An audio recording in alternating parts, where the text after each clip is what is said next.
I am curious, how many of you, when you were young, gave a present? Maybe it was a Christmas present, maybe it was an end of the year present to your elementary school teacher. Did anybody out there do that? So if you are a parent right now, did you or do you have your kids give presents to their elementary school teachers? I mean, is that still a thing? So I don't know how common this practice was, but where and when I grew up, well, that's what we did. Or at least that's what my family did. And I remember this so clearly. One year my mom took a decorative glass jar and put treats inside, which was the gift I was supposed to give to my elementary school teacher. I mean, this was important. She told me not to forget to bring it, and I said I wouldn't. And I put the glass jar in my bag. Now, at that point in my life, I lived close enough to school that I was able to walk.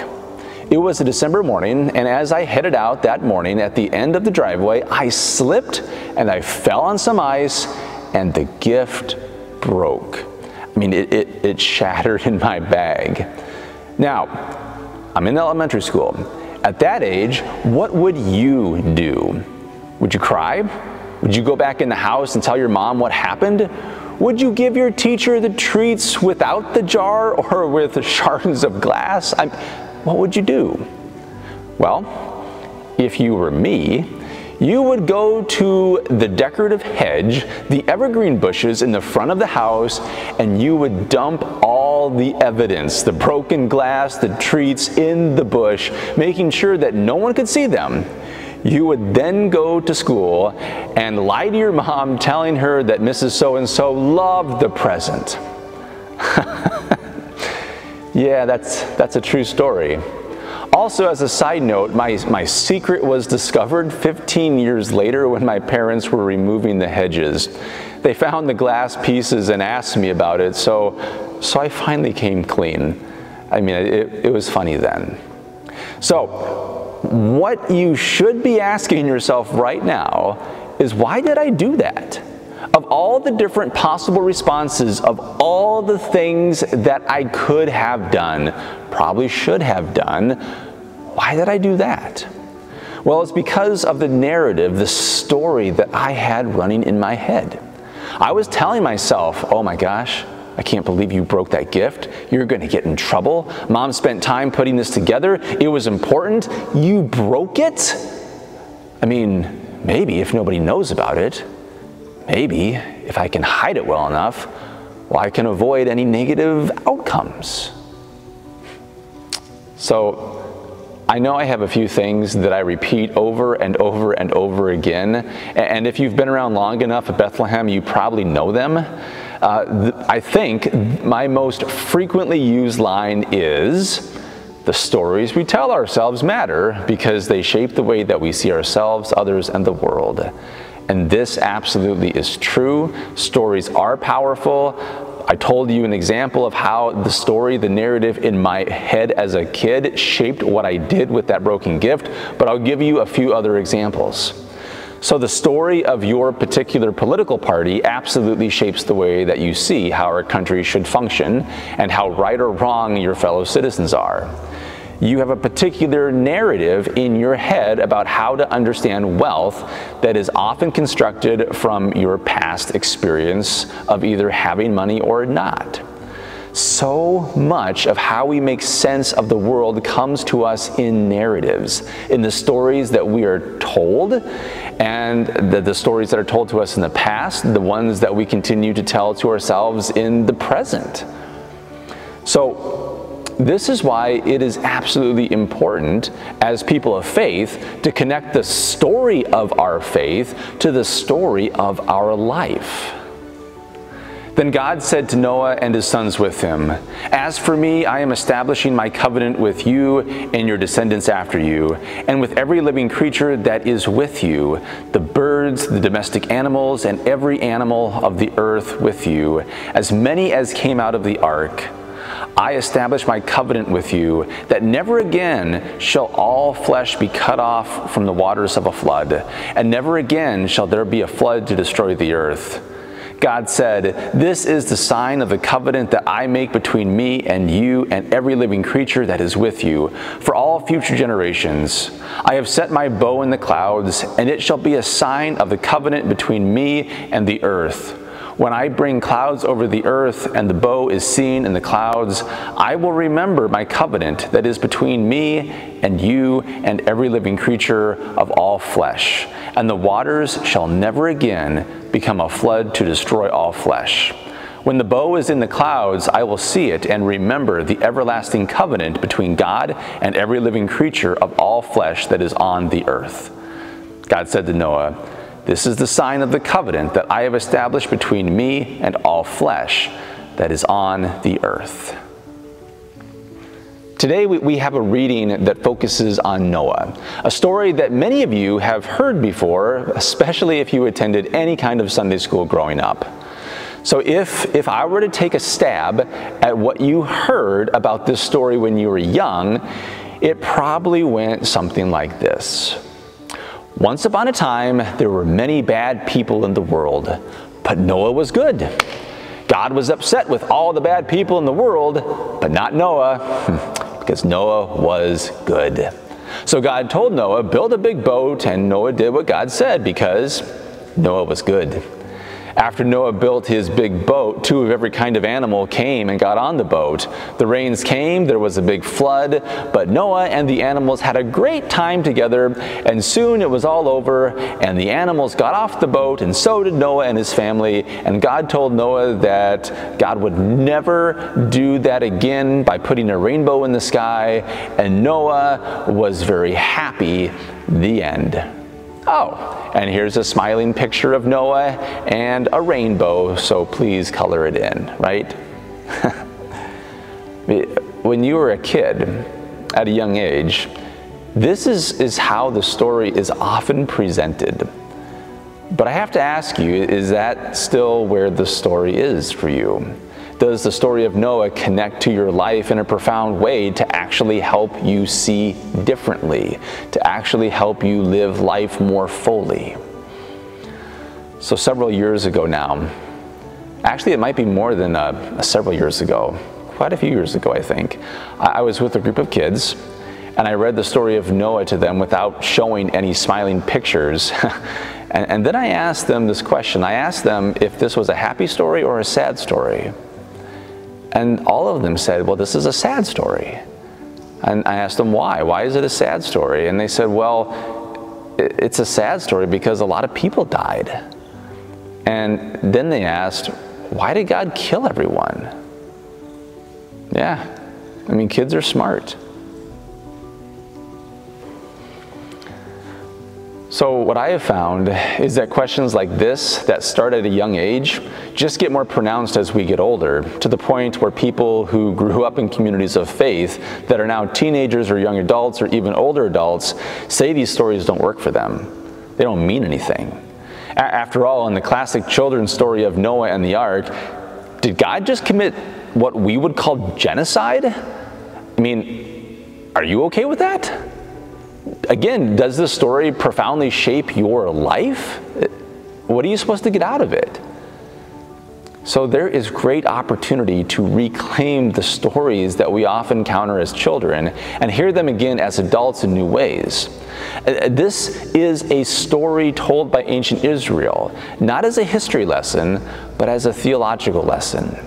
It's the community's understanding of God that is so interesting in this story. And often when it comes to the Old Testament or Hebrew Bible stories, listening to Jewish voices can really help to grasp the depth of the story. So, Mary Brett Copeland, a rabbinical student, is quick to point out that this story, Noah's story, begins with God who is in deep sadness and utterly grieving. Things have gone terribly wrong with the world. It was supposed to be good, and it's not turning out to be that way, and God is absolutely heartbroken. Mary goes on to write that this realization of God's sadness does not make this story any easier. The scale of violence required to annihilate everything is unfathomable. Acknowledging that God is both parent to all and destroyer of all is what makes Noah so painful. This pain is hard to live with, so we try to sanitize our text. I mean, today when we read the story of Noah, we dehumanize the other humans of Noah's generation. We blame Noah for not protesting. We morph these words into a children's story. We decorate nurseries with rainbows and animals in pairs of two. We do everything that we possibly can to avoid the horror that is this story. And yet, if we can resist our urge to pretty up a devastating narrative, we can come a little bit closer to knowing God's grief through our own heartbreak. I really like that take on the story. When the ark is built and the animals accounted for, God seals up Noah and his family. Then God recedes from the story. While the floodgates of the sky break open, while the springs of the earth burst forth, while the rains last for 40 days, while the ark floats for a full year with no sign of life, God is nowhere to be found in the story. And again, a word from Mary, the Rabbinical Student. The Torah does not explain God's absence during the year the whole world drowned, but our text's attention to God's grief and regret offers a possible insight. God's sadness was so great that God had to step away as the earth was consumed, not by rage or divine retribution, but by God's own intolerable grief. This intolerable grief and divine absence is not how the story ends, though. From the depths of the water and the depths of despair, from near annihilation of everything, God comes back to us. By coming back, God resolves to never end the world again and enters into a specific covenantal relationship with human beings. By coming back, God demonstrates to us that coming back is possible. So, how does this story connect with our life?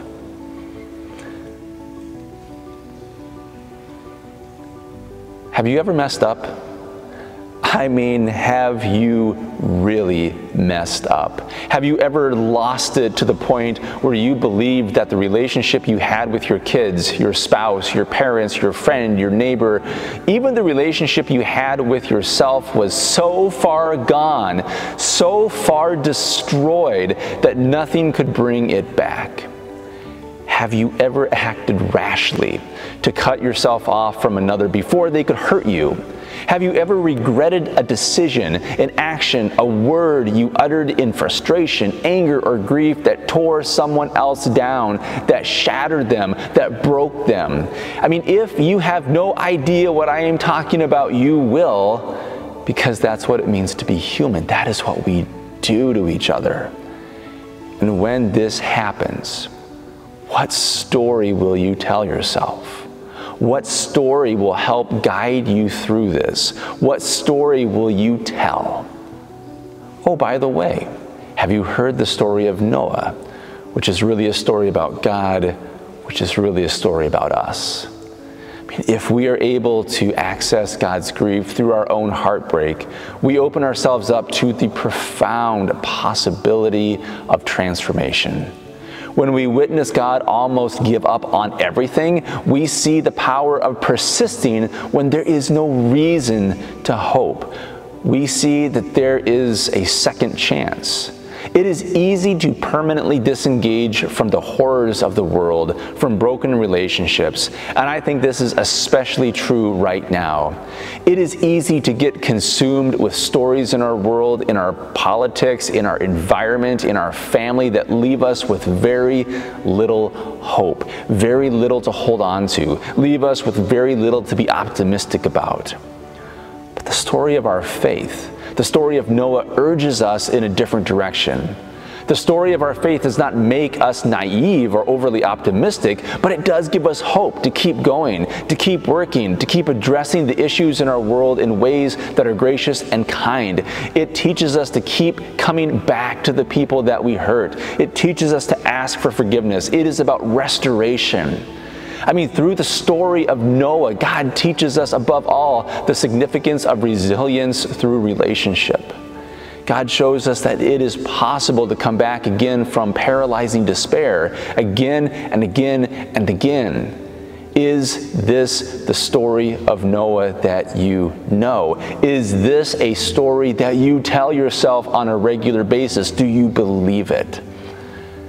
Jesus, the rabbi, lives into this story and teaches his disciples to do the same. We still live the story out today, and it is the good news that we hear right now for us. And that is life-giving. Thanks be to God for that. Amen.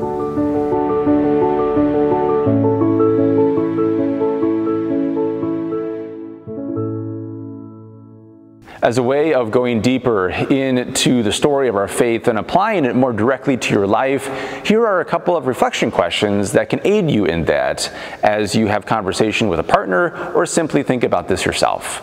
Question number 1, what kind of stories are you telling yourself at this point in your life about your kids, your family, your community, your country, the world, etc.? Do the stories you tell yourself lead to hope? Think about that.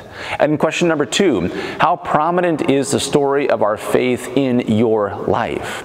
Is it a narrative that shapes your life?